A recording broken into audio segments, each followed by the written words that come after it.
আপনাদেরকে একটা জায়গায় একটু আমি আপনাদের দৃষ্টি আকর্ষণ করছি। সিরা পড়েছেন কারা কারা? হাত তোলেন তো। সিরা রাসূল সাল্লাল্লাহু আলাইহি ওয়াসাল্লাম সিরাতুন নবী পড়েছেন পুরো? খুব কম। আমি ভেবেছি আপনারা সবাই তো হাত তুলবেন। এরপরের প্রশ্ন থাকবে কয়টা সিরায়ের বই পড়েছেন। আমি সেকেন্ড কোশ্চেনটা রেডি করে রেখেছি, কিন্তু সেটা আমি করতে পারবো। এরপর যদি কখনো আপনাদের সাথে দেখা হয় তাহলে জিজ্ঞেস করবো সিরায়ের কয়টা বই পড়েছেন, সিরা পড়েছেন কেন প্রশ্ন। আমি বুঝাতে পেরেছি আপনাদেরকে? একজন দ্বীনের দায়ী তিনি সিরা পড়বেন না, এটা তো হতেই পারে। যিনি দাওয়াতি কাজ করবেন, দ্বীনের কাজ করবেন, দ্বীন প্রতিষ্ঠার কাজ করবেন, তিনি সিরা পড়বেন, এটা কিভাবে হয়? অসম্ভব, ইম্পসিবল। সাহাবায়ে কেরামরা তারা বলেছেন কুন্না নুআল্লামু মাগাজিয়া রাসূলিল্লাহ সাল্লাল্লাহু আলাইহি ওয়াসাল্লাম কামা নুআল্লামু আস-সূরাতা মিনাল কুরআন। আমাদেরকে আমাদের বাবারা, তাবেঈরা বলছেন, আমাদের বাবারা মানে সাহাবীরা আমাদেরকে রাসূলের সিরা, রাসূলের যুদ্ধ বিগ্রহ ঠিক তেমনি ভাবে পড়াতেন যেমনি ভাবে আমাদেরকে কোরআন পড়াতেন, কোরআন শেখাতেন। Without reading Sirah, understanding the strategy of the Prophet sallallahu alaihi wasallam, how can you become a da'i of Islam, an activist for Islam? ইসলামের অ্যাক্টিভিজমের জন্য আপনাকে সিরা জানতে হবে, কারণ রাসূলুল্লাহ সাল্লাল্লাহু আলাইহি ওয়াসাল্লাম তো ইসলাম এর কাজই করেছেন যেটি আপনি ইউরিদুনা লিইউতফিউ আল্লাযী আরসালা রাসূলাহু বিল হুদা ওয়া দীনিল হক লিইয়ুযহিরাহু আলা দীনি কুল্লিহি। তার যে কাজ, সেই কাজটি তিনি আপনাদের স্কন্ধে, আপনাদের শোল্ডারে অর্পণ করে গিয়েছেন। তা আপনারা সে কাজ কিভাবে করবেন? তার দাওয়াতি কৌশল যদি আপনারা না জানেন, অথবা তিনি কিভাবে মদিনা রাষ্ট্র তৈরি করেছেন সেটা যদি আপনারা না জানেন, তাহলে how come that you will be in the position to preach Islam and establish Islam on the earth of life? সিরা পড়তে হবে। সিরা কি করতে হবে? এটা কি ওয়াদা, প্রমিস? ইনশাআল্লাহ আপনাদের সাথে এরপরে কখনো যদি দেখা নাও হয় তাইলে অন্তকে এরপরে কোনো আয়োজনের আগে আপনার সিরা পড়বেন। প্রত্যেকের বাসায় সিরার একটা গ্রন্থ অবশ্যই থাকতে হবে। সিরাতুন নবী প্রত্যেকের বাসায় অবশ্যই থাকতে হবে, মাস্ট। যেমনি কোরআন থাকে তেমনি সিরা থাকবে, কারণ সিরা ছাড়া কোরআন বুঝবেন না, আর সিরাতুন নবী ছাড়া আপনি দিনও প্রচার এবং প্রতিষ্ঠা কিছুই করতে পারবেন না। সিরা জানতে হবে। আপনি কোরআন বুঝবেন কিভাবে? কারণ কোরআন তো তার উপরে নাজিল হয়েছে, এবং কোন সিচুয়েশনে কি কাজ করতে হবে তা আপনি কিভাবে জানবেন যদি আপনি সিরাতুন নবী না জানেন? কিন্তু আমাদের সিরাতুন নবী পাঠের একটা ভুল পদ্ধতি আছে। আমরা যখন সিরাতুন নবী পড়ি তখন কেবলমাত্র আমরা ফোকাস করি রাসূলের যুদ্ধ বিগ্রহের উপর। রাসূলুল্লাহ সাল্লাল্লাহু আলাইহি ওয়াসাল্লামের যুদ্ধ বিগ্রহের সবচেয়ে প্রমিনেন্ট যদি আপনি কয়েকটা কথা বলেন, বদরের যুদ্ধ, উহুদের যুদ্ধ, খন্দকের যুদ্ধ, হুদায়বিয়ার সন্ধি, মক্কা বিজয়, তাবুক এবং হুনাইন, এর বাইরে বাকি যুদ্ধগুলোর কথা কিন্তু কোরআনে নাই। এই যুদ্ধগুলো মিলে সবগুলো কোন যুদ্ধ একদিন হয়েছে, যেমন বদরের যুদ্ধ, উহুদের যুদ্ধ যেমন একদিন হয়েছে, খন্দকের যুদ্ধ কয়েক সপ্তাহ হয়েছে, মক্কা বিজয় কয়েক দিন হয়েছে, হুদায়বিয়া কয়েক সপ্তাহ হয়েছে। যদি আপনি দেখেন সব মিলিয়ে কয়েকদিন, কিন্তু রাসূলুল্লাহ সাল্লাল্লাহু আলাইহি ওয়াসাল্লাম তিনি তো মদিনায় 11 বছরের মতো কাটিয়েছেন। তাহলে বাকি দিনগুলো কে জানেন? সেটা জানার জন্য আপনাকে সিরার কেবল ব্যাটলফিল্ডস এর স্টাডি করলেই চলবে না, বরং তার বাইরে আরো কনফারেন্সের স্টাডি লাগবে। মানুষ হিসেবে তিনি কেমন ছিলেন, ভাই হিসেবে তিনি কেমন ছিলেন, বাবা হিসেবে কেমন ছিলেন, স্বামী হিসেবে কেমন ছিলেন, বন্ধু হিসেবে কেমন ছিলেন, শত্রু হিসেবে তিনি কেমন ছিলেন আপনি জানতেন। তাইলে কেবল আপনি উত্তম ভাবে আপনার যে দায়িত্ব আছে সে দায়িত্ব আপনি পালন করতে পারবেন। আমার প্রিয় বন্ধুরা, রাসূলুল্লাহ সাল্লাল্লাহু আলাইহি ওয়াসাল্লামের উপর এই সূরাটি নাযিলের প্রেক্ষাপট আমি বলেছি, এবং আপনাদেরকে বলেছি রাসূল সাল্লাল্লাহু আলাইহি ওয়াসাল্লাম সম্পর্কে ডিফার জানবেন, কারণ এই সূরা তো রাসূলুল্লাহ সাল্লাল্লাহু আলাইহি ওয়াসাল্লামের কথা বলছে। আল আদুল্লুকুম, আল্লাহ তাআলা বলছেন ইয়া আইয়ুহাল্লাযীনা আমানু, কারা? এই ঈমানদাররা কারা? আল আদুল্লুকুম, আমি কি আপনাদেরকে সংবাদ দেব না? ইয়া আইয়ুহাল্লাযীনা আমানু লিমা তাকুলুনা, কেন? এই কথা মানে ঈমানদাররা কারা? তাদেরকে লক্ষ্য করে আল্লাহ সুবহানাহু ওয়া তাআলা কথা বলছেন। মানে সাহাবায়ে কেরামরা এখানে মানে প্রেক্ষাপটে আছেন কারা? সাহাবায়ে কেরাম রাদিয়াল্লাহু তাআলা আনহু। তাদের সমাজ তো রাসূলের সমাজ, অতএব সেটি আপনাদেরকে ভালো করে জানাতে হবে। এই সূরার প্রমিনেন্ট 4টি জিনিস আপনাদেরকে বলি, 4টি জিনিস। এর মধ্যে এক নম্বর বিষয় হচ্ছে যেখানে আল্লাহ তাআলা কিছু কন্ট্রাস্ট জিনিস আলোচনা করেছেন, কিছু কন্ট্রাস্ট, বিপরীত জিনিস। যেমন আল্লাহ তাআলা বলেছেন সবকিছু আল্লাহ তাসবিহ করে, সাব্বাহা লিল্লাহি মা ফিস সামাওয়াতি ওয়া মা ফিল আরদ, সবকিছু আল্লাহ তাআলা তাসবিহ করে। কিন্তু কেবল মানুষ আল্লাহর জন্য তাসবিহ করে। ওয়ালাহু ইয়াসজুদু মান ফিস সামাওয়াতি ওয়া মান ফিল আরদি তাওয়া ওয়া কারহা। আল্লাহ সুবহানাহু ওয়া তাআলার জন্য এমনকি ছায়াগুলো আল্লাহর জন্য সিজদা লুটিয়ে পড়ে, তাসবিহ পড়ে। এমনকি রাসূলুল্লাহ সাল্লাল্লাহু আলাইহি ওয়াসাল্লাম যখন খেতেন, সাহাবায়ে কেরামরা বলেছেন আমরা দেখেছি সে খাবারের প্লেটের খাদ্যগুলো পর্যন্ত সুবহানাল্লাহ বলে উঠছে, তাসবিহ করছে। তাসবিহ সবকিছু পড়তো রাসূলুল্লাহ সাল্লাল্লাহু আলাইহি ওয়াসাল্লাম। তিনি তাসবিহ পর্যন্ত এই সকল প্রাণীগুলো তাসবিহ শুনেছেন, পাথরের তাসবিহ শুনেছেন, গাছের তাসবিহ তিনি শুনেছেন, পাহাড়ে তিনি তাসবিহ শুনেছেন। এগুলো সবকিছু তাসবিহ করে আল্লাহ সুবহানাহু ওয়া তাআলা। কিন্তু মানুষ কেবল তাসবিহ করে। মানুষ আল্লাহ সুবহানাহু ওয়া তাআলাকে অস্বীকার পর্যন্ত করে, অথচ সে আল্লাহরই সৃজিত এবং আল্লাহ সুবহানাহু ওয়া তাআলার সবচেয়ে দামি নিয়ামতগুলো সে ফ্রি ভক্ষণ করছে, তাই না? এই যে আপনি অক্সিজেন নিচ্ছেন, এই যে আপনাদের শরীরের অর্গানগুলো ওয়ার্ক করছে, এই সবকিছু তো আল্লাহ সুবহানাহু ওয়া তাআলার পক্ষ থেকে ফ্রি আমরা পেয়েছি, ফ্রি পাচ্ছি।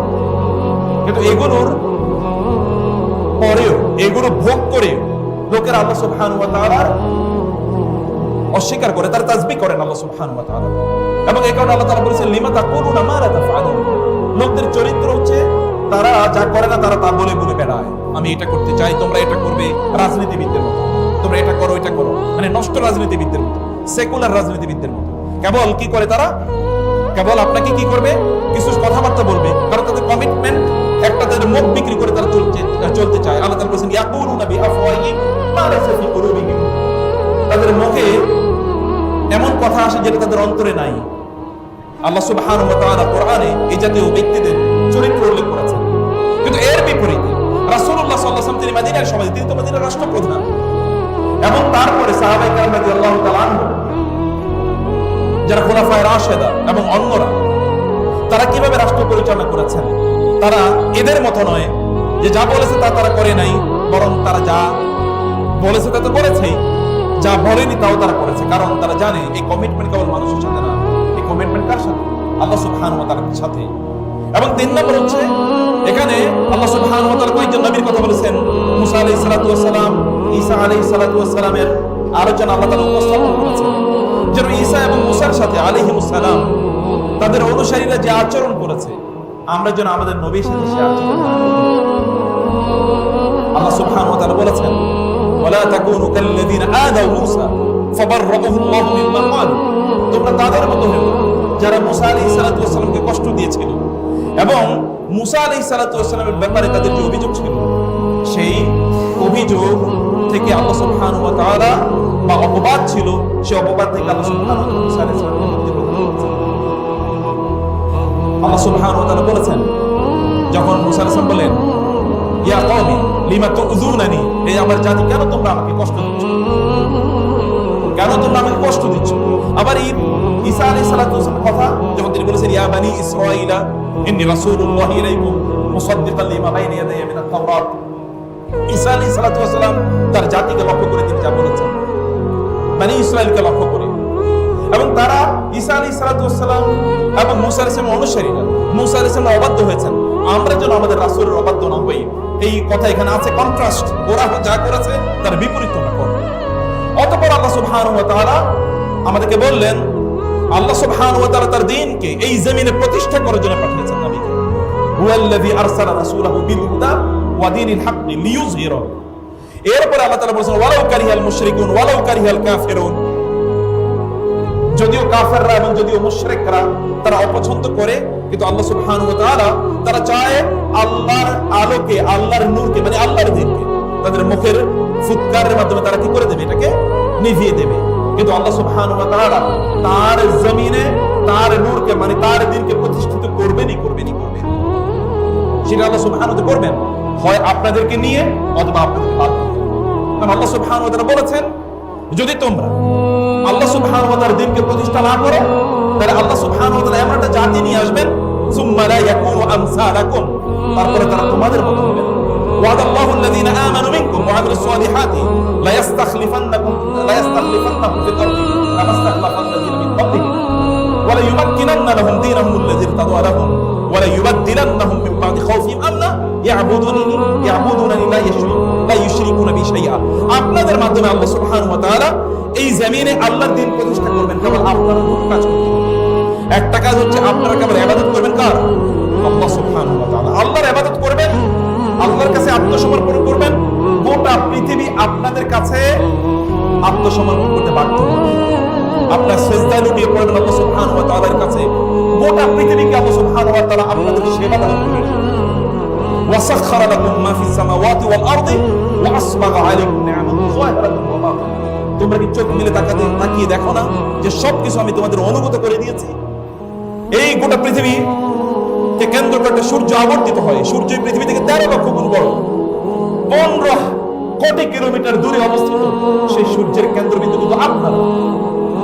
সূর্যের আলো পাওয়ার সবচেয়ে বেশি অধিকার আছে আপনাদের। মহান আল্লাহ সুবহানাহু ওয়া তাআলা হাইড্রোলজির মাধ্যমে যখন সমুদ্র বা জলাশয় থেকে পানি উপরে উঠিয়ে নিয়ে যান, ফিল্টারিং এর মাধ্যমে আবার বৃষ্টি আকারে তিনি পানি বর্ষণ করেন, যেন এই মৃত ভূমিকে তিনি আবার জীবিত করতে পারে। এটা আপনাদের জন্য, আপনারা সবচেয়ে বেশি অধিকারী, এটা হকদার। অন্যরা তো এটা জুলুম করে খাচ্ছে, কিন্তু আপনারা এটা হকদার। আল্লাহ তাআলা বলেছেন যে উলাইকা হুমুল ওয়ারিসুন, এটা হচ্ছে প্রকৃত অধিকারী। ওয়ালাকাদ কাতাবনা ফিজ জাবুরি মিন বাদি যিকরি আন্নাল আরদা ইয়ারিসুহা ইবাদিয়াস সালিহুন। আল্লাহ তাআলা আসমানি কিতাবগুলোতে প্রিডমিনেন্টলি একটা কথা সব আসমানি কিতাবের কমন, তা হচ্ছে এই জমিনের মালিক হবে ইবাদিয়াস সালিহুন, আমার নেককার, আমার দিনদার, আমার সৎ এবং যোগ্য বান্দারা। এই জমিনের মালিক হবে কেবল আমার সৎ এবং যোগ্য বান্দারা। কিন্তু আপনাকে অর্জন করতে হবে সততা এবং যোগ্যতা। এটা অর্জন করার এক নম্বর ধাপ হচ্ছে আপনাকে অবশ্যই আল্লাহ সুবহানাহু ওয়া তাআলার বান্দা হতে হবে, আল্লাহর কাছে আত্মসমর্পণ করতে হবে। মান তাওয়াদা লিল্লাহি রাফাআহু আল্লাহ। কেউ যদি আল্লাহর জন্য মাথাকে নিচু করে দেয়, আল্লাহ সুবহানাহু ওয়া তাআলা তার মাথাকে উঁচু করে দেন অন্যদের সামনে। কেউ যদি আল্লাহ সুবহানাহু ওয়া তাআলার জন্য আত্মসমর্পণ করে, অন্য সবকে আল্লাহ সুবহানাহু ওয়া তাআলা তার কাছে আত্মসমর্পণ করে দেন। কেউ যদি আল্লাহর নাম উচ্চারণ করে, তাহলে আল্লাহ সুবহানাহু ওয়া তাআলা অন্য সকল কিছুর, এমনকি কীট পতঙ্গের মুখে ওই ব্যক্তির নাম উচ্চারণ করে দেন। কীট পতঙ্গ পর্যন্ত ওই ব্যক্তির জন্য দোয়া করে। এমনকি সমুদ্রের মাছগুলো এবং গর্তের পিপিলিকাগুলো পর্যন্ত আপনাদের নাম উচ্চারণ করে আপনাদের জন্য আল্লাহর কাছে দোয়া করে।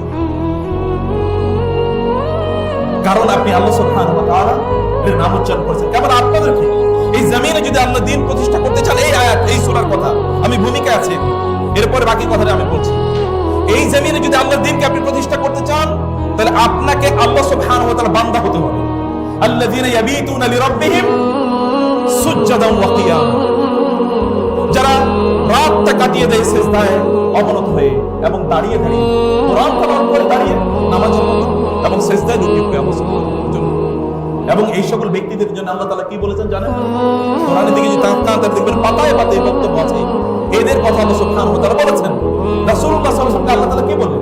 ইয়া আইয়ুহাল মুযাম্মিল কুমিল লাইলা ইল্লা কালিলা নিসফাহু আও ইনকুস মিনহু কালিলা আও জিদ আলাইহি ওয়ারাত্তিলিল কুরআনা তারতিলা ইন্না সানুকি আলাইকা কাওলান সাকিলা ইন্না নাশিআতাল লাইলি হিয়া আশাদ্দু ওয়াকআও ওয়া আকওয়ামু কিলা ইন্না লাকা ফিন নাহারি সাবহান তাওয়িলা।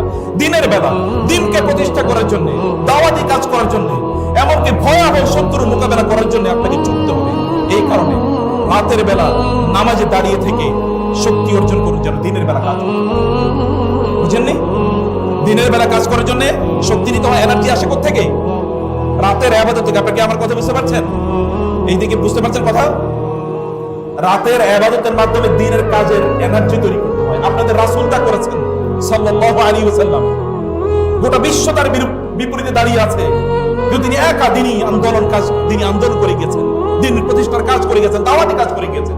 তাকে হত্যা করার জন্য এমন কোনো পরিকল্পনা নাই। 13 বছর জুড়ে তারা মক্কার কাফের এবং মুশরিকরা করেন, এমন কিছু না।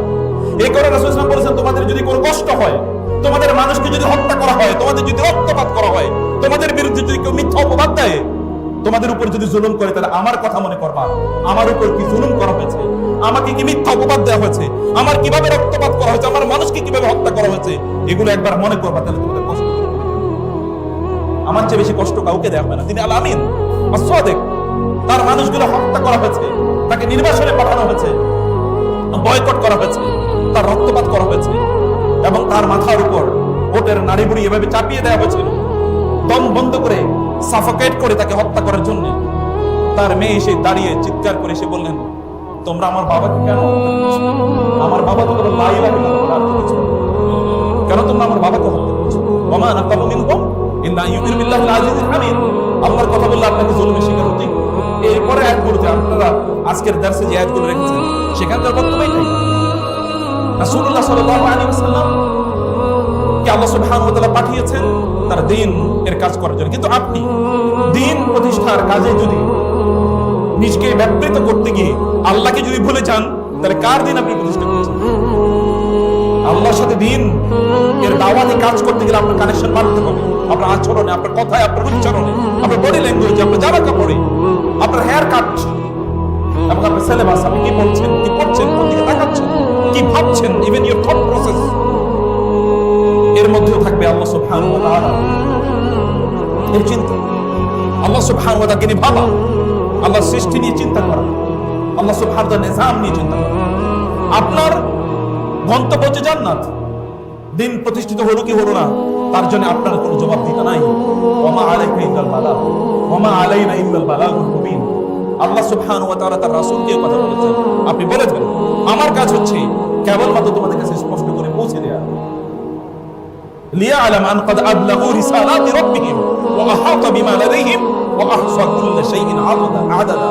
আল্লাহ সুবহানাহু ওয়া তাআলা কেবল জানতে চান যে তারা আল্লাহ তাআলার বাণীকে মানুষের কাছে পৌঁছে দিয়েছে কিনা। That is your job. লাস্তা আলাইহিম বিমুসাইতির ইল্লা মান তাওয়াল্লা ওয়া কাফার। লাস্তা আলাইহিম বিমুসাইতির লাস্তু আলাইকুম বিওয়াকিল। আল্লাহ সুবহানাহু ওয়া তাআলা তার রাসূলকে বলেছেন, আপনি বলে দেন আমি তোমাদের জন্য দারোগা হিসেবে প্রেরিত হইনি যে লাঠি দিয়ে তোমাদের, যদিও তার মন খারাপ থাকে। একজন দায়ীর মন খারাপ থাকে এই কারণে যে যাদেরকে দাওয়াত দিচ্ছেন তারা দিন গ্রহণ করছে না। লাআল্লাকা বাখিউন নাফসাকা আলা আল্লাহ ইয়াকুনু মুমিনিন আলা আসারি মিন লাম ইউমিনু বিহাযাল হাদিসি আসাফা। আপনি মনে হয় কষ্টে আপনার বুক ফেটে যাবে, আপনি মনে হয় মারা যাবেন কারণ এরা এই দাওয়াত গ্রহণ করছে না। এই অনুভূতি আপনার মধ্যে থাকবে কারণ আল্লাহ দ্বীনের দাওয়াত আপনি দিচ্ছেন। এখানে আল্লাহ সুবহানাহু ওয়া তাআলা কন্ট্রাস্ট এটা আলোচনা করলেন। একদল আল্লাহর আলোকে নিভিয়ে দিতে চায়, কিন্তু তার বিপরীতে আরেক দল লোক আছে তার অতন্দ্র প্রহরীর মতো তারা দাঁড়িয়ে থাকে আল্লাহ সুবহানাহু ওয়া তাআলার আলোকে চারিদিকে ছড়িয়ে দেওয়ার জন্য। এবং সেই সকল ব্যক্তিরা কারা?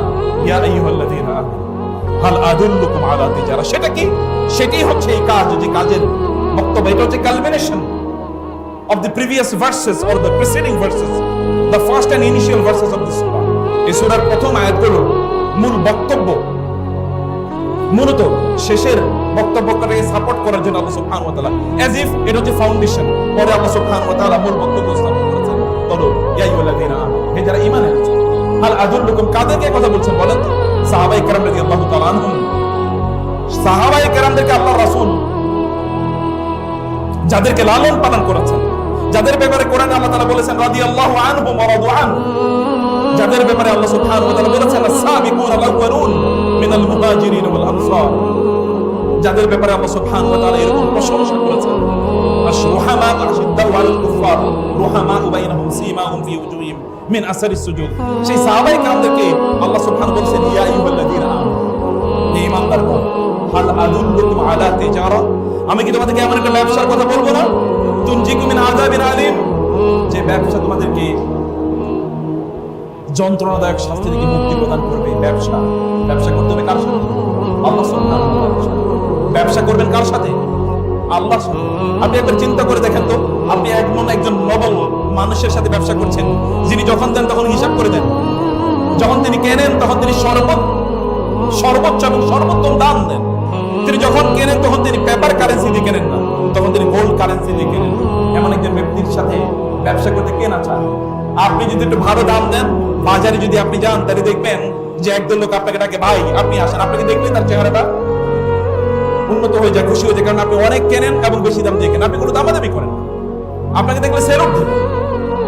ক্রেতা যদি এইরকম হয় যে ক্রেতা খুবই নবল, তার পয়সার কোনো অভাব নাই এবং তিনি হিসাব নিকাশও করেন না, দামাদামিও করেন না, তাহলে যিনি বিক্রেতা তিনি কত আনন্দিত থাকার কথা। আপনার বিক্রেতা, এবার ক্রেতা কি? ইন্নাল্লাহা ইশতারা মিনাল মুমিনিনা আনফুসাহুম ওয়া আমওয়ালাহুম বিআন্না লাহুমুল জান্নাহ। আল্লাহ হচ্ছেন ক্রেতা, আপনার বিক্রেতা। কি অসাধারণ ক্রেতা, কি অসাধারণ ক্রেতা তিনি কিনছেন, অথচ দিয়েছেন। ছোটবেলায় দেখেছি মায়েরা, আমরা এখন করি আমাদের সন্তানদের সাথে, হয়তো তাকে কোনো জিনিস আমি নিজেই কিনে দিয়েছি, আবার তার কাছ থেকে চাই। যখন সে একটু দেয় তখন খুবই খুশি হই। আপনারা দেখবেন আপনাদের ছোট ভাই বোনদের অথবা আপনাদের ভাগিনা ভাগ্নি ভাতিজা ভাতিজির সাথে একটু কাজ করতে গিয়ে আপনি নিজেই তার জন্য চকলেট নিয়ে গিয়েছেন, এরপরে তার কাছে যদি চকলেট চান, সে যদি আপনাকে দেয়, আপনার কি আনন্দ লাগে, তাই না? এই জীবনের মালিক কে? সম্পদের মালিক কে? আল্লাহ। তিনি আপনার কাছ থেকে আবার ক্রেতা করেন। কি মহানুভব রব! এই রবের কোনো তুলনা আছে? এই রবকে মানুষ কিভাবে ভুলে যায়? ইয়া আইয়ুহাল ইনসান মা গররাকা বিরাব্বিকাল কারীম আল্লাযী খালাকাকা ফাসাওয়াকা ফাআদালাক ফি আইয়ি সূরাতিন মা শাআ রাক্কাবাক। কিভাবে তুমি তোমার এই রবকে ভুলে যাও, যে রব তোমাকে এভাবে সৃজন করেছেন, এত সুন্দর সুঠাম দেহ দান করেছেন, তোমাকে এত সম্পদ এবং প্রাচুর্য দান করেছেন, তাকে তুমি কিভাবে ভুলে যাও? তাকে তুমি ভুলে যাও? সেই মহানুভব রব এবার আপনাকে ব্যবসার কথা বলছেন, তার সাথে ব্যবসা করা, পৃথিবীর অন্য কারোর সাথে না। এবং এই ব্যবসায় তিনি হচ্ছেন ক্রেতার পক্ষ, আপনি হচ্ছেন বিক্রেতা। আলা তিজারাতুন তুনজিকুম মিন আযাবিন আলীম। যে ব্যবসা তোমাকে শাস্তি থেকে, এমন শাস্তি থেকে রক্ষা করবে যে শাস্তিটা নিজেই ঘোষণা করে। এটা আলিম, এটা সিফাতে মুশাব্বাহ, এটা বিল্ট ইন, এটা কখনো ইনসেপারেবল। এই শাস্তি থেকে কখনো এটা এক মুহূর্তের জন্য আলাদা হয় না। এই শাস্তি এমন শাস্তি, ওই শাস্তি নিজেই শাস্তি পায়। যেমন আপনি জানেন জাহান্নামের একটা অংশ আল্লাহর কাছে আশ্রয় চায় আরেকটা অংশ থেকে, আল্লাহ তুমি ওই অংশ থেকে আমাকে বাঁচাও। জাহান্নাম আর এর একটা অংশ আরেকটা অংশ থেকে আশ্রয় চায়। এত ভয়াবহ শাস্তি। এই শাস্তি থেকে আল্লাহ সুবহানাহু ওয়া তাআলা আপনাকে মুক্তির জন্য আল্লাহর সাথে একটা ব্যবসা করার কথা বলেছেন। এই ব্যবসার পণ্য আল্লাহ সুবহানাহু ওয়া তাআলা বললেন, তুমিনুনা বিল্লাহি ওয়া রাসূলিহি, তোমরা আল্লাহর প্রতি ঈমান আনো, আল্লাহর রাসূলের আল্লাহর প্রতি ঈমান আনো, আল্লাহ সুবহানাহু ওয়া তাআলার প্রতি অগাধ বিশ্বাস, আল্লাহকে আপনার প্রায়োরিটির লিস্টে এক নম্বরে রাখা। আল্লাহ সুবহানাহু ওয়া তাআলা কি চান সেটি আপনার চাওয়ায় পরিণত করা। আল্লাহ কি চান না সেটাকে আপনার চাওয়ার লিস্ট থেকে বাদ দিয়ে দেয়া। আল্লাহ সুবহানাহু ওয়া তাআলা সন্তুষ্টির জন্য কাজ করা, আল্লাহ সুবহানাহু ওয়া তাআলার ভালোবাসায় কাজ করা, চাওয়া কেবল আল্লাহর কাছে, লুটিয়ে পড়া কেবল আল্লাহর নামেই। এবং যখনই প্রয়োজন হয় তখন সর্বপ্রথম তাকে স্মরণ করো। ফাযকুরুনি আযকুরকুম, তোমরা আমাকে স্মরণ করো, আমি তোমাদেরকে স্মরণ করব। তাকেই প্রথম স্মরণ করা, তার কাছে প্রত্যাশা করা, সবকিছু তার কাছে সুপর্দ করা। নবী রাসূলদের মতো বলা, উফাউযু আমরি ইলাল্লাহ ইন্নাল্লাহু বাসীরুন বিল ইবাদ। সত্যিকার অর্থে একবার চিন্তা করে দেখুন, বিশ্বাস করুন, আপনি যদি আপনার নবীর মতো আপনার ঈমানটাকে উন্নীত করতে পারেন, যখনই বিপদে বসেছিলেন, ইজা হাযাবাহু আমরুন ফাজা ইলা সালাহ, যখনই তিনি বিপদে পড়েছেন তখনই তিনি তার সামনে সিজদায় লুটিয়ে পড়েছেন, তিনি নামাজে লুটিয়ে পড়েছেন। বিপদ হলেই তিনি নামাজে লুটিয়ে পড়েছেন। আপনার ঈমানকে যদি আপনি এই লেভেলে নিয়ে যেতে পারেন, যখন আপনার বিপদ হবে তখন আপনি ও মা, ও বাবা ইত্যাদি না বলে আপনি বলেন ও আল্লাহ, আল্লাহর কাছে যদি আপনি চলে যেতে পারেন, তাহলে সত্যিকার অর্থে আপনি মহান আল্লাহ সুবহানাহু ওয়া তাআলা এর প্রতি ঈমান এনেছেন। আপনার রাসূলের প্রতি ঈমান মানে কি? রাসূলুল্লাহ সাল্লাল্লাহু আলাইহি ওয়াসাল্লামকে জীবনের আদর্শ হিসেবে মেনে নেওয়া। আল্লাহ রাসূল কি করেছেন, কি করেননি, এগুলো ভালো করে শুনুন এবং এগুলো ভালো করে দেখুন। রাসূলুল্লাহ সাল্লাল্লাহু আলাইহি ওয়াসাল্লামের সুন্নাহটা ভালো করে বুঝুন। দিনে এবং রাতে প্রায় 1000 সুন্নাহ আছে রাসূলুল্লাহ সাল্লাল্লাহু আলাইহি ওয়াসাল্লামের। একবার চিন্তা করে দেখুন, ভাবুন এবং ভালোবেসে এই সুন্নাহগুলো প্র্যাকটিস করুন এবং পালন করুন। তুমিনুনা বিল্লাহি ওয়া রাসূলিহি, এটি এক নম্বর ঈমান। ঈমান ফার্স্ট, সবার উপরে ঈমান। ঈমানের উপরে কোনো কিছু নাই। আপনাকে ঈমানটাকে পরিশুদ্ধ করা দরকার। ঈমান যেন মুযাবযাবিন এর মতো না হয়, যে আপনি ঈমান মানে এরকম না যে আপনি বিপদে পড়বেন না, বিপদে কেবল মুমিনরাই পড়ে। কারণ আল্লাহ সুবহানাহু ওয়া তাআলা স্বর্ণকে যেমনি ভাবে আমরা অর্নামেন্টে রূপান্তরিত করার জন্য, এটার খাদগুলো দূর করার জন্য আগুনে এটাকে কি করা হয়, উত্তপ্ত করা হয়, এরপর এটাকে দিয়ে অর্নামেন্টস বানানো যায়। আদারওয়াইজ একেবারে স্বর্ণের যেটা মানে খনিজ থেকে যেটা বের করে নিয়ে আসা হয়, অথবা যেটা স্বর্ণের আমরা কোন একটা বার বলি, স্বর্ণের বার দিয়ে কোনোদিনই অলংকার বানানো যায় না। এটা অবশ্যই আগুনে দেওয়া লাগবে। অবশ্যই আপনাকে আল্লাহ সুবহানাহু ওয়া তাআলা বিপদ আপদের মাধ্যমেই তার প্রিয় বান্দাদের অন্তর্ভুক্ত করে নেবেন। বিপদ আপদ আপনার জীবনে আসবেই, কিন্তু এই বিপদ আপদে আল্লাহ সুবহানাহু ওয়া তাআলার কাছে আপনার আত্মসমর্পণ আপনি করছেন কিনা, সেটি হচ্ছে ঈমান কথা। এরপরে আল্লাহ সুবহানাহু ওয়া তাআলা বললেন, ওয়া তুজাহিদুনা ফি সাবিলিল্লাহি বিআমওয়ালিকুম ওয়া আনফুসিকুম, তোমরা আল্লাহর রাস্তায় যুদ্ধ করবে কি দিয়ে? তোমাদের জীবন এবং তোমাদের বিআমওয়ালিকুম ওয়া আনফুসিকুম, তোমাদের মাল এবং তোমাদের জীবন। তোমরা আল্লাহর রাস্তায় তোমরা যুদ্ধ করবে। সম্মানিত ভাইরা এবং আমার প্রিয় বন্ধুরা, আল্লাহ সুবহানাহু ওয়া তাআলা তিনি আপনাকে জিহাদের কথা বলছেন, যুদ্ধের কথা বলছেন। আপনাকে যুদ্ধ করার জন্য আল্লাহ তাআলা বললেন আপনার সম্পদ দিয়ে আপনি যুদ্ধ করবেন, কারণ সম্পদ এর প্রিয়তা, সম্পদের ভালোবাসা মানুষের কাছে তার জীবনের চেয়ে অনেক অনেক বেশি। দেখেন না, সম্পদের জন্য লোকেরা তারা জানতো, এবং তাদের পূর্বপুরুষরা, তাদের বাবারাই, তাদের বাপ দাদারাই এই সম্পদ লুট করতে গিয়ে তারা কিভাবে এই দুনিয়া থেকে তাদের নামগুলো নিশ্চিহ্ন হয়ে গিয়েছিল, তারা কি দেখে না, তারা কি জানে না? কিন্তু তারপর তারা এই কাজগুলো করেছে, কারণ সম্পদের লোভ মানুষের জন্য এত ভয়াবহ যে মানুষ সবকিছু মুহূর্তের জন্য তারা ভুলে যায়, তারা পরিণতির কথা তারা ভুলে যায়, অথবা তাদের যে কি ভয়াবহ পরিণতি হতে পারে এটা তারা মুহূর্তের মধ্যে তারা ভুলে যায়। একবার এই কারণে আল্লাহ সুবহানাহু ওয়া তাআলা বলেছেন যে একজন মানুষ তারা লিহুব্বিল খায়রি লাশাদীদ, তারা সম্পদকে প্রচন্ড ভালোবাসে। আল-হাদ মানে আল-হাকুমুত তাকাসুর হাত্তা যুরতুমুল মাকাবির, মানুষরা তারা কেবল এই সম্পদের প্রতিযোগিতায় মৃত্যু পর্যন্ত তারা লিপ্ত হতেই থাকে। এই কারণে আল্লাহ সুবহানাহু ওয়া তাআলার কাছে আল্লাহর রাস্তায় জিহাদ করার জন্য আপনাকে এক নম্বর যে কাজটি করতে হবে তাহলে আপনার সম্পদকে ব্যয় করতে হবে। আপনি বলবেন আপনার সম্পদ কতটুকু?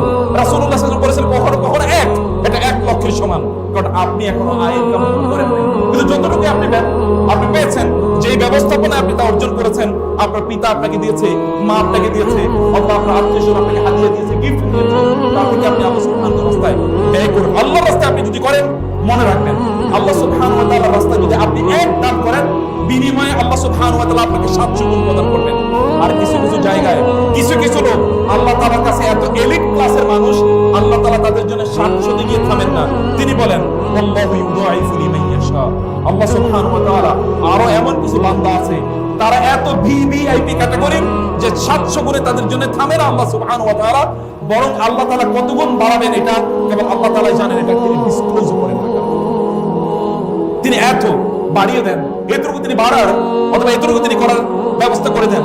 এটার জন্য আপনার লাগবে মন, আপনি কেবল একটা আবু বকরের মন লাগবে, অথবা একজন ওসমানের মতো আপনার মন লাগবে, আর কিছুই না। আপনার একজন আবু বকরের মতো মন লাগবে, যিনি রাদিয়াল্লাহু তাআলা আনহু রাসূলুল্লাহ সাল্লাল্লাহু আলাইহি ওয়াসাল্লামের জন্য তার সম্পদকে প্রায় 6 বার তার সকল সম্পদ তিনি আল্লাহ রাসূলের জন্য ব্যয় করে দিয়েছেন। আপনাকে কেবল খাদিজাতুল কুবরার মতো একটা মন লাগবে, মক্কার সবচেয়ে ধনী নারী এবং সবচেয়ে প্রভাবশালী ব্যবসায়ী, কিন্তু যখন তিনি বিয়ে করেছেন তার সকল সম্পদ তিনি আল্লাহ রাসূলকে দিয়ে দিলেন। যখন দিন এর দাওয়াতের বাধ্যবাধকতা আল্লাহ রাসূলের উপর, তাবলীগের বাধ্যবাধকতা আল্লাহ তাআলা তার রাসূলের উপর করে দিলেন, কোরআন নাযিল হলো, ইকরা এর মাধ্যমে তাকে নবুয়তের দায়িত্ব প্রদান করা হলো, রিসালাতের দায়িত্ব প্রদান করা হলো, তখন খাদিজাতুল কুবরা রাদিয়াল্লাহু তাআলা বললেন আমার এই সম্পদ আপনার জন্য, আপনার দ্বীনের জন্য, আপনার জন্য এবং রবের জন্য সব। তিনি সব তার সকল সম্পদ, খাদিজার এত সম্পদ গেল কোথায়? আল্লাহ রাসূল সাল্লাল্লাহু আলাইহি ওয়াসাল্লাম তিনি কেবল বক্তব্য দেন নাই, তিনি ব্যয় করেছেন। রাসূলুল্লাহ সাল্লাল্লাহু আলাইহি ওয়াসাল্লাম জিবরিল এসে বললেন আপনি যদি আমাকে বলেন তাহলে উহুদ পাহাড়কে আপনার জন্য সোনায় পরিণত করে দেব, আপনি যদি আমাকে বলেন তাহলে আসমান থেকে বৃষ্টি নাজিল না হয়ে আপনার জন্য সোনা নাজিল হবে। আল্লাহ রাসূল সাল্লাল্লাহু আলাইহি ওয়াসাল্লাম চাইলে তাই হতো, তো তারপরও তার কাছে যাই এসে তিনি ব্যয় করে দিয়েছেন, কারণ আপনার একটা নোবেল পারপাস আছে। এবং আল্লাহ সুবহানাহু ওয়া তাআলা এই কারণে মানুষের কাছে সবচেয়ে প্রিয় যে জিনিস কি, তাদের সম্পদ যেন তারা আল্লাহ সুবহানাহু ওয়া তাআলার রাস্তায় যেন তারা ব্যয় করেন, এই কাজটি আল্লাহ তাআলা করতে বলেছেন। এবং এটি আপনি নিজে না পারেন, আপনি অন্যকে বলুন, অন্যকে উদ্বুদ্ধ করুন, এটাও আপনার জন্য দাওয়াতি কাজ, এটাও আপনি করবেন। কিন্তু আপনাকে মনে রাখতে হবে যে আপনার নিজ দিয়ে তা করতে হবে, আপনার সামর্থ্য অনুসারে তা করুন। রাসূলুল্লাহ সাল্লাল্লাহু আলাইহি ওয়াসাল্লাম যখন তাবুকের যুদ্ধ হয়, রাসূলুল্লাহ সাল্লাল্লাহু আলাইহি ওয়াসাল্লাম বললেন সকল সাহাবায়ে কেরামদেরকে ফিজিক্যালি এন্ড ফাইনান্সিয়ালি অংশগ্রহণ করতে হবে, কেউ পেছনে থাকতে পারবে না, সবাইকে তার সাদাকা করতে হবে। এমন কিছু সাহাবী ছিল রাদিয়াল্লাহু তাআলা আনহুম আজমাইন, তারা এমন করলেন যে একজন সাহাবী, আমি লম্বা আলোচনায় আমি না গিয়ে কেবল একজন সাহাবীর কথা বলছি, তিনি রাতের বেলা ঘুম থেকে জেগে উঠলেন এবং তিনি উঠে তিনি বললেন সিজদায় মানে তাহাজ্জুদের নামাজ তিনি দাঁড়িয়ে গেলেন, সিজদায় লুটিয়ে পড়লেন এবং সিজদায় লুটিয়ে তিনি বললেন আল্লাহ তোমার রাসূল বলেছে আমাদের যা সামর্থ্য আছে আমরা যেন ওয়ার ফান্ডে, যুদ্ধের যে ফান্ড, এই ফান্ডে যেন আমরা দান করি। ইয়া আল্লাহ তুমি জানো আমার কিছুই নাই, দেন আমার কিচ্ছু নাই, আমি কেবলমাত্র এতটুকু দান করলাম। আমি যতদিন বেঁচে থাকবো কোন মুসলিম যদি আমাকে কষ্ট দেয় তাহলে এই কষ্টের কারণে তুমি আমাকে যে সওয়াব দেবে এই সওয়াবগুলো আমি গোটা মুসলিম উম্মার জন্য দান করে দিলাম। আল্লাহ আমি এতটুকু দান, আমার তো কিছুই দেয়, আমার আর কিছুই দেয় মতো নেই। ফজর নামাজে তিনি অংশগ্রহণ করলেন, রাসূলুল্লাহ সাল্লাল্লাহু আলাইহি ওয়াসাল্লাম ফজর নামাজের পরে বললেন আইদাল মুতাসাদ্দিকাল বারিহা, গত রাতে যেই দান করেছিল সে কই, দাঁড়াও। তিনি দাঁড়ালেন না, দ্বিতীয়বার বলো দাঁড়াও, তিনি দাঁড়ালেন না, তৃতীয়বার যখন বলা হলো কেউ দাঁড়ালো না, তিনি ভাবলেন যে রাসূল আমাকে বলেছেন আইনাল মুতাসাদ্দিকু আল বারিহাতা, গত রাতে যে দান করেছিল সে দাঁড়াও। তিনি দাঁড়িয়ে গেলেন, বলল যে তোমার দান আল্লাহ সুবহানাহু ওয়া তাআলা অন্য সকল দানের সাথে কবুল করে নিয়েছে, তোমার দান আল্লাহ তাআলা কবুল করে নিয়েছে। আরেকজন তার কিছুই নাই, তিনি কেবল একটু গল্প কয়েকটা খেজুর, এটা আমি জানি না কত ছটাক হবে, খেজুর তিনি নিয়ে আসলেন। এই খেজুর নিয়ে আসার পর ওই মুনাফিকরা দূরে দাঁড়িয়ে আছে, মুনাফিকরা হাসাহাসি করছে। আল্লাহ সুবহানাহু ওয়া তাআলা সূরা তাওবা এর আয়াতগুলো পড়বেন যে এরা আল্লাযীনা ইয়ালমিজুনাল মুত্তাওয়িঈনা, যারা কম দান করেছে একেবারে হালকা সামান্য, তাদেরকে নিয়ে এরা হাসি ঠাট্টা করেছিল। আল্লাহ সুবহানাহু ওয়া তাআলা সূরা তাওবার লম্বা প্রায় অনেকগুলো আয়াত নাযিল করলেন এই সকল দানশীল ব্যক্তিদের জন্য যারা খুব কম দান করেছে। আপনাকে সাদাকা করতে হবে। সাদাকা কেন এটাকে সাদাকা বলা হয় বুঝতে হবে। সাদাকা শব্দের হচ্ছে সাদাকাল্লাহ, আল্লাহ সত্য বলেছেন, মানে আপনার ঈমানের ক্ষেত্রে যে আপনি সত্যবাদী, এটা দানের মাধ্যমে কেবল প্রমাণ পায়, এই কারণে এটাকে সাদাকা বলা হয়। Otherwise there is no other way to explain it, this terminology. আপনি আপনার কিসের মাধ্যমে, আপনি আপনার সম্পদের মাধ্যমে আপনি করবেন, ওয়া আনফুসিকুম, এবং আপনার জীবনের মাধ্যমে আপনি করবেন। আপনার জীবন, সাহাবায়ে কেরাম জীবন দিয়েছেন, আপনি আপনার জীবনকে আল্লাহ সুবহানাহু ওয়া তাআলার রাস্তায় দেওয়ার জন্য আপনি উন্মুক্ত থাকতে হবে। ওমর রাদিয়াল্লাহু তাআলা, খালিদ ইবনে ওয়ালিদ রাদিয়াল্লাহু তাআলা তার ইন্তেকালের সময় তিনি কাঁদছিলেন, তিনি তার বিছানায় তিনি শুয়ে আছেন এবং তার অসুস্থতায় তিনি মারা যাবেন, তিনি কাঁদছেন। অন্যরা বলছেন ইয়া খালিদ ইয়া সাইফুল্লাহ আল মাসলুল, আপনি কাঁদছেন কেন? তিনি বলে দেখো আমি 100-এর বেশি যুদ্ধে অংশগ্রহণ করেছি রাসূলের সময়, এবং তারপরে আমি এত যুদ্ধে অংশগ্রহণ করেছি, আমার প্রত্যাশা ছিল যুদ্ধের ময়দানে আমি শাহাদাত বরণ করব, আমি যুদ্ধের ময়দানে শহীদ হব, এটা আমার প্রত্যাশা ছিল। কিন্তু দেখো এই যে এখানে আমি আমার বিছানা আমি মারা যাচ্ছি, আমার বিছানা আমি মারা যাচ্ছি, আমি কাঁদবো না, কে কাঁদবো? লোকেরা বললেন ইয়া খালিদ আপনি কেন কাঁদছেন? আল্লাহ রাসূল আপনাকে সাইফুল্লাহিল মাসলুল, আল্লাহ সুবহানাহু ওয়া তাআলা উন্মুক্ত তলোয়ার বলে ঘোষণা করেছেন। এবং আপনি কি জানেন না ওই কথা আল্লাহ রাসূল বলেছেন, কেউ যদি শাহাদাতের মৃত্যু প্রত্যাশা করে সে যদি তার বিছানায় মারা যায়, তাহলে আল্লাহ সুবহানাহু ওয়া তাআলা তাকে শহীদ হিসেবে গণ্য করবেন। তার অন্তরে শাহাদাতের মর্যাদা তামান্না থাকবে। খালিদ ইবনে ওয়ালিদ তিনি মারা যাচ্ছিলেন, এখানে যখন তিনি মারা গেলেন তখন মদিনার নারীরা তারা কান্না করে, মদিনার নারীরা তারা কান্না করছে। ওমর রাদিয়াল্লাহু তাআলা খেলাফতের আমল, ওমর রাদিয়াল্লাহু তাআলা এর কাছে লোকেরা এসে বললেন নারীরা কাঁদে, এই কান্না বাইরে যাওয়া তো নিষিদ্ধ ইসলামে, অতএব আপনি কিছু বলুন। ওমর ইবনে খাত্তাব একটা হুঙ্কার দিতে এমনি সবাই ভীত সন্ত্রস্ত হয়ে যায়। ওমর ঘর থেকে যখন বের হচ্ছিলেন তখনই শোনা গেল তার ঘর থেকেও একজন নারী কেঁদে উঠছে, ইয়া খালেদা ওয়া খালেদা, হে খালেদ বলে তিনি কাঁদছেন। ওমর রাদিয়াল্লাহু তাআলা জিজ্ঞেস করলেন কাঁদে কি? বলে আপনার মেয়ে রাসূলের স্ত্রী হাফসা রাদিয়াল্লাহু তাআলা কাঁদছেন খালেদের জন্য, হে খালেদ বলে কাঁদছেন। ওমর বুঝলেন একজন খালেদের জন্য গোটা পৃথিবী কাঁদা উচিত, অতএব নিষেধ করা হবে না কাঁদুন। আপনার জীবনটাকে এমন করতে হবে যে আপনার জন্য অন্যরা কাঁদে, আপনি যেন পশু পাখি কাঁদে। কাম তারা করেন জান্নাত ওয়া উয়ুন ওয়া যুরুই ওয়া মাতকামিন কারীম ওয়া না'মাতিন কানু ফিহা ফাকিহিন ফামা বাকাত আলাইহিমুস সামাউ ওয়াল আরদু ওয়া মা কানু মুনজিরিন। আল্লাহ বলেছেন একদল লোক যখন মারা যায় তখন আসমান এবং জমিনের কোন অংশ তার জন্য তো কাঁদেই না, বরং আল্লাহর কাছে কৃতজ্ঞতা ধন্যবাদ জানায় বলে আল্লাহ এই জালিম থেকে তুমি আমাদেরকে রক্ষা করেছো, এই জালিম থেকে তুমি আমাদেরকে রক্ষা করেছো। একদল লোকের ব্যাপারে আল্লাহ বলেন, আল্লাহ সুবহানাহু বলছেন। আর একদল লোক সূরাতুল আম্বিয়া আরেকদল লোকের ব্যাপারে আল্লাহ তাআলা বলেন যে এরা যখন কাঁদে, এরা যখন মারা যায় তখন তারা যেই জমিনে হাঁটতো, যেই জায়গায় তারা বসতো, যেই জায়গায় তারা সিজদা দিত, যেই মসজিদে তারা যেত, যেই মক্তবে তারা যেত, অথবা যেই মাঠে ময়দানে তারা কাজ করত, ওই প্রত্যেকটা অংশ তাদেরকে মিস করে এবং আল্লাহ সুবহানাহু ওয়া তাআলার কাছে কেঁদে বলতে থাকে আল্লাহ আমি তোমারই বান্দাকে মিস করছি, তুমি তাকে ক্ষমা করে দাও। এরা এমন এডিক্ট যে এই লোকেরা এই জিনিসগুলো যেগুলো মানুষ মানে অথবা তাদের প্রাণ নাই কথিত ভাবে সেই সকল জিনিসগুলো তাদেরকে মিস করে এবং আল্লাহ সুবহানাহু ওয়া তাআলার কাছে তাদের জন্য প্রত্যাশা করে। আপনার জীবন দিয়ে আপনি করবেন একরামের মতো একবার চিন্তা করে দেখেন। একরামের আবু জাহেল সেই মক্কা বিজয়ের সময় ইসলাম গ্রহণ করে মক্কা বিজয় পর্যন্ত সে ইসলামের বিরুদ্ধে চলেছিল। তিনি তার বিরুদ্ধে রাসূলুল্লাহ বললেন তাকে যদি বাইতুল্লাহর গিলাফ ধরে ঝুলন্ত অবস্থায় পাওয়া যায় তারপরে তাকে হত্যা করা হোক। তিনি পালিয়ে যাচ্ছিলেন ইয়েমেনের থেকে, সেখান থেকে তাকে তার স্ত্রী নিয়ে আসলেন, উম্মে হাকিম তাকে নিয়ে আসলেন রাসূলের কাছে। তিনি আসলেন, আসার পরে উম্মে হাকিম বলেন আমি রাসূলের কাছ থেকে আপনার জন্য ইন্টারনেটে নিয়ে এসে রাসূল আপনাকে ক্ষমা করে দিয়েছেন।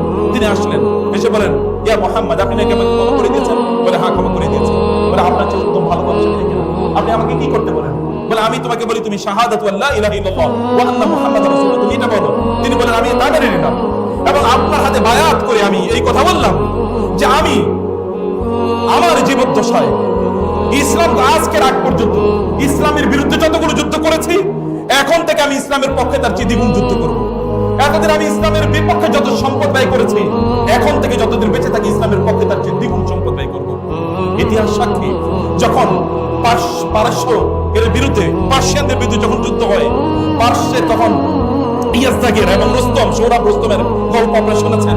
যখন এরকম যুদ্ধ হচ্ছিল এবং সেখানে খালিদ ইবনে ওয়ালিদ তিনি সেনাপতি, খালিদ ইবনে ওয়ালিদের তার তাবুতে এসে যখন রোমান বাহিনী আক্রমণ করছিল, সেখানে ইবনে আবু জাহল 300 সাহাবী নিয়ে সেখানে 300 সৈন্য নিয়ে তিনি উপস্থিত। এরা তখন মানে যেহেতু তাবু সেনাপতির তাবুতে ওরা আক্রমণ করেছে, আর সৌরভ রুস্তমের তাদের যে গল্প, তারা তো মহাবীর, তারা কেউ পালিয়ে যাচ্ছিল। তিনি তাদেরকে বলেন, তোমরা কোথায় পালিয়ে যাচ্ছ? বলে, আমাদের জীবন বাঁচানোর জন্য। তিনি বলেন, না, আমি যুদ্ধ করবোই। তোমরা কি মনে করছো আমি রাসূল সাল্লাল্লাহু আলাইহি বিপক্ষে যখন ছিলাম তখনই যুদ্ধের ময়দান থেকে আমি পালাই নাই? আল্লাহ রাসূলের হাতে বায়াত করার পর আমি যুদ্ধের ময়দান থেকে পালাবো? তোমরা কি মনে করছো কি তোমরা আমাকে আমার জীবন দিয়ে হলেও আমি রাসূলের দিনকে প্রতিষ্ঠা করার জন্য কাজ করব? এবং ইতিহাস সাক্ষী তিনি সেখানে যুদ্ধ করতে করতে শাহাদাত বরণ করেন। এবং আপনারা জানেন ওই 3 ব্যক্তির তিনি একজন, যেই 3 ব্যক্তি তারা বলছিলেন পানি পানি যুদ্ধের ময়দানে, এবং লোকেরা পানি নিয়ে সেখানে দৌড়ে যাচ্ছিল। তার কাছে যখন পানি নিয়ে দৌড়ে যায় তখন তিনি বলেন, না, আমার পানির দরকার নেই, ওই যে ওই ভাই পানির কথা বলছে তার কাছে যাও। দ্বিতীয় ব্যক্তির কাছে যখন যায় তখন দ্বিতীয় ব্যক্তি বলছে, না, আমার পানির দরকার নেই, ওই তৃতীয় ব্যক্তির কাছে যাও। তৃতীয় ব্যক্তির কাছে যখন পানি নিয়ে যায় তখন দেখা যায় অলরেডি তিনি ডেড। আবার দৌড়ে আসলে প্রথম ব্যক্তির কাছে, ইকরামার কাছে এসে দেখলাম ইকরামা এর মধ্যে শাহাদাত বরণ করেছে। এই ইকরামা অল্প কিছুদিন আগে মাত্র মুসলমান হয়েছে। তাদের জীবন যদি এরকম ভাবে তারা দিনের জন্য উৎসর্গ করে দিতে পারে, তাহলে আপনারা আমরা এত বছরের পর বছর বাপ দাদারা মুসলমান, আমরা কবে আল্লাহ দিনের জন্য কাজ করবো? আপনি দিনের জন্য রক্ত দেবেন না, রক্ত দেওয়ার ফুরসত আপনার নাই, কিন্তু সময় দিতে ফুরসত নাই। আপনি কিসের জন্য, কে আপনাকে বাঁচিয়ে রেখেছে? আল্লাহর জমিনে আপনি ঘুরেন, অথচ আল্লাহর দিনের জন্য সময় দেওয়ার মতো সময় আপনার নাই। আল্লাহ আপনাকে জীবন দিয়েছেন, সেই জীবনে একটা ফোঁটা তাকে দেওয়ার মতো সময় নাই। এই জীবন তো কুকুর বিড়ালের জীবন, এবং যারা এই জাতীয় জীবন যাপন করে ওদের জীবনকে আল্লাহ সুবহানাহু ওয়া তাআলা উলাইকা কাল আনআমি বাল হুম আযাল, এরা হচ্ছে গরু ছাগল অথবা গরু ছাগলের চেয়ে নিকৃষ্ট বলে আল্লাহ তাআলা বলেছেন। অতএব আমাদের এই দেশে, আমাদের এই অঞ্চলে যারা আল্লাহর দ্বীনের বিরোধিতা করে, এই সকল ব্যক্তিদেরকে আল্লাহ সুবহানাহু ওয়া তাআলা 1500 বছর আগেই জন্তু জানোয়ারের সাথে ঘোষণা করেছেন, জন্তু জানোয়ারের সাথে তুলনা করেছেন। তো আপনারা তো একটা মহান জাতি, আপনাদের পূর্বপুরুষরা এরকম আছে, এরকম ছিল, তাদের জন্য তাদের জিনিসটাকে মাথায় রেখে আপনাকে কাজ করতে হবে। এরপরে আল্লাহ তাআলা আপনার জন্য বিনিময় কি রেখেছেন? আল্লাহ সুবহানাহু বলেছেন এই সকল ব্যক্তিদের অবস্থা হলো এরকম যে এদের জন্য আল্লাহ সুবহানাহু ওয়া তাআলা ইউকাফিরু আনহুম সাইয়্যাতিহিম, আল্লাহ তাআলা তাদের গুনাহগুলো মাফ করে দেবেন, শুধু আল্লাহ মুছে দেবেন, এগুলো গোপন করে দেবেন। সম্মানিত ভাইরা, আমাদের চরিত্র কি বলেন? আল্লাহ বলেছেন কেউ যদি আল্লাহর রাস্তায় যুদ্ধ করে, আল্লাহর রাস্তায় জিহাদ করে, সম্পদ ব্যয় করে, সম্মান এবং সময় ব্যয় করে, জীবন ব্যয় করে, আল্লাহ সুবহানাহু ওয়া তাআলা বললেন যে এই সকল ব্যক্তিদের তাদের কোনো দোষ ত্রুটি যদি থাকে আল্লাহ তাআলা এগুলোকে গোপন করে রাখবেন। মানুষ তো দোষ ত্রুটি থাকবে, সাহাবায়ে কেরামদের কথা বলা হচ্ছে। আর আমাদের দেশে দেখবেন একদল কুলাঙ্গার আছে যারা দিনের পক্ষে কাজ করে, তাদের বিরুদ্ধে কোথায় কোথায় মাইক্রোস্কোপ নিয়ে বসে থাকে যে এদের কোথায় কি ত্রুটি আছে, এগুলোকে পাবলিকলি আলোচনা করা হচ্ছে। আল্লাহ সুবহানাহু ওয়া তাআলা আল্লাহর রাসূলের সাথে যারা ছিলেন সাহাবায়ে কেরাম, তাদের কথা বলেছেন, তাদের দোষ ত্রুটিগুলো আল্লাহ ঢেকে রাখবেন। এটা আল্লাহর কাজ। আল্লাহর দ্বীনের জন্য আপনি কাজ করলে আল্লাহ দোষ ত্রুটি ঢেকে রাখবেন। আর আমাদের মুসলমানদের চরিত্র হইলো অন্য কোন মুসলমানের, আমাদের মাঝে মাঝে এরকম হয়, কেউ 3 ঘন্টার কোনো ভিডিও দেখার পরে এরপরে বলছে উনি তো ওই 30 সেকেন্ডে কথা বলছে, ওইটা নিয়ে তিনি এটাকে ভাইরাল করে দেন। আছে কিনা চরিত্র? এটা আল্লাহওয়ালাদের চরিত্র, আল্লাহর দ্বীনের কর্মীদের চরিত্র। আর যারা এই জাতীয় কাজ করে তারা যদি আল্লাহর দ্বীনের কথা বলে, এরা সত্যি করতে আল্লাহর দ্বীনের কর্মী না। আপনাদেরকে এখান থেকে বের হতে হবে। আর যারা এগুলো করে ওরা তো শয়তানের জাত, এটা তো আমরা আগেই জানি, ওরা তো শয়তানের জাত, আল্লাহ আমরা আগেই জানি। এবং ওই শয়তানের জাতকে আল্লাহ সুবহানাহু ওয়া তাআলা পরাজিত করবেন, করবেনই, এটা আল্লাহ সুবহানাহু ওয়া তাআলার প্রতিজ্ঞা, এটা আল্লাহ তাআলা করবেন। 2 নম্বর কি? ওয়ায়ুদখিলুহুম জান্নাতিন, এটা আমার লাস্ট মিনিট। আল্লাহ সুবহানাহু ওয়া তাআলা তাদেরকে জান্নাতে প্রবেশ করাবেন, তিনি বলেছেন। বলেন না যে তিনি তারা প্রবেশ করবে, তিনি প্রবেশ করাবেন। তিনি কি করবেন? তাদেরকে প্রবেশ করাবেন। প্রবেশ করাবেন মানে কি? আপনি যদি ধরেন প্রধানমন্ত্রীর অথবা আপনি প্রেসিডেন্টের বাসায় আপনি বেড়াতে গেলেন, উনি রাস্তায় এসে দাঁড়িয়ে আছেন আপনাকে স্বাগত জানানোর জন্য। ব্যাপারটা কেমন? উনি আপনাকে হাত ধরে বাসায় নিয়ে যাচ্ছেন, এটা হলো এই। আর তিনি কিছু লোক পাঠিয়ে দিয়েছেন, আয়োজন করছেন আপনার জন্য বটে, কিন্তু কিছু লোক পাঠিয়ে দিয়েছেন তিনি, আপনি সেখানে যান, খাওয়া দাওয়া করেন, তার সাথে সাক্ষাৎ হতেও পারে, নাও হতে পারে, হলে হলো হাই হ্যালো কেমন আছেন, মাশাআল্লাহ ভালো আছেন তো, খেয়েছেন তো, এরকম কোনটা উত্তম, কোনটা সম্মান? আপনাকে হাত ধরে লাল গালিয়ে পেছানো হবে, হাত ধরে গাড়ি থেকে আপনাকে নামানো হবে এবং বসানো হবে, আপনার পাশে বসবে, আপনার সাথে গল্প করবে। আল্লাহ সুবহানাহু ওয়া তাআলা এইরকম আয়োজন আপনাদের জন্য করে রেখেছেন। এটা হচ্ছে ওয়ায়ুদখিলুহুম, তিনি প্রবেশ করাবেন। হি হিমসেলফ উইল অ্যাডমিট, তিনি প্রবেশ করাবেন এবং তিনি আপনার জন্য জান্নাত কেমন জায়গা, লোকেশন লোকেশন লোকেশন। ধানমন্ডিতে একটা ফ্ল্যাট থাকা আর বাড়িধারা একটা ফ্ল্যাট থাকা অথবা গুলশানে ফ্ল্যাট থাকা, আর ওই যে আপনার মানে সাভারের ভিতরে কোন একটা জায়গায় আশুলিয়ার ভিতরে কোন একটা ফ্ল্যাট থাকা, দুটো কি একরকম নাকি? আরেকটা যদি আমি বলি, যদি সৌদি আরবের মক্কায় বাইতুল্লাহ কাছে যদি যে ক্লক টাওয়ারে যদি ধরেন আপনার একটা ফ্ল্যাট আছে, তাহলে কেমন হতে পারে এটা? মসজিদে নববীর সামনে সেখানে ধরেন 5 স্টার যে হোটেলগুলো আছে, ওইখানে আপনার বিশাল একটা মানে সুরম্য একটা অট্টালিকা আছে, কেমন হতে পারে বলেন তো? Location is very important. এটাকে বলা হয় প্রাইম এস্টেট। প্রাইম এস্টেট মানে এটা হচ্ছে সবচেয়ে দামি সম্পদ। এরকম দামি সম্পদ আল্লাহ তাআলা আপনাদের বলে বর্ণনা দিয়েছেন, জান্নাতিন তাজরি মিন তাহতিহাল আনহার, উপরে থাকবে আপনার জন্য বাগিচার মতো একটা কি, একটা বিশাল বাংলো, যার নিচ দিয়ে কুলকুল করে পানি প্রবাহিত হচ্ছে, সেখানে বিভিন্ন ধরনের মানে মাছ, রং বেরঙের মাছ সেখানে ঘুরছে এবং আপনি সেটার আওয়াজ শুনতে পাচ্ছেন। এবং আপনার যে খাটের মধ্যে আপনি শুবেন, এটা এরকম সিলিং কোনো ইয়ে নাই, এটা এরকম ঝুলন্ত, ওটার উপর আপনি আছেন, ওটা ঝুলছে, আপনি সেখানে 70,000 শিশুরা, সুন্দর চমৎকার শিশুরা এবং আপনার যারা সাহায্য করবে, এরা আপনার জন্য খাবার নিয়ে এসে আপনি সেই খাবার খাচ্ছেন। কি অসাধারণ একটা বর্ণনা, যদি আপনি এইভাবে আপনার জীবনটাকে তৈরি করতে পারেন। আল্লাহ সুবহানাহু ওয়া তাআলা এইভাবে আমরা যেন আল্লাহর দ্বীনের জন্য কাজ করতে পারি, সেই তৌফিক আল্লাহ তাআলা আমাদেরকে দান করুন। আল্লাহুম্মা আমিন। হাযা ওয়া সাল্লাল্লাহু সুবহানাহু ওয়া তাআলা নবিয়ানা মুহাম্মদ ওয়া আলিহি ওয়া সাহবিহি আজমাইন। সুবহানাকাল্লাহুম্মা ওয়া বিহামদিকা আশহাদু আল্লা ইলাহা ইল্লা আনতা আস্তাগফিরুকা ওয়া আতুবু ইলাইক। ওয়া আসসালামু আলাইকুম ওয়া রাহমাতুল্লাহি ওয়া বারাকাতুহু।